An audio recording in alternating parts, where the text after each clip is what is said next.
به نام خدا. سلام، من علی میرفخر رجایی هستم و با آموزش معرق چرم در خدمت شما دوستان عزیز هستم. با من همراه باشید.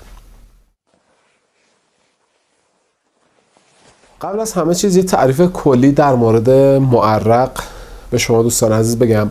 معرق به طور کلی یعنی کنار هم قرار دادن قطعات. حالا این قطعات میتونه چرم باشه، میتونه چوب باشه، میتونه موزاییک یا هر چیزی که کنار همدیگه قرار داده باشه به اصطلاح بهش میگن معرق کاری. حالا شما این معرق کاری رو توی صنعت چوب خیلی به طور واضح دیدید. توی چرم هم همینطور، از کنار هم قرار دادن تیکه های چرم اون هنر معرق چرم به وجود میاد.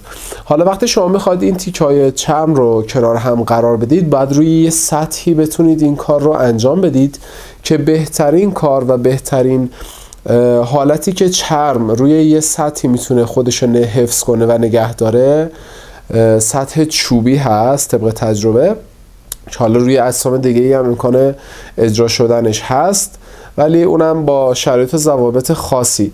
به طور کلی باید چرم با اون سطح زیری که میخواد بهش بچسبه یه استکاک خیلی خوبی داشته باشه. اگه سطح زیرتون صیقلی باشه یا خیلی صاف باشه یا مثلا حالت روغنی طور داشته باشه، چرم شما روی اون سطح به طور کامل نمیچسبه و در آینده امکانه که چرم از روی سطح بلند بشه هست.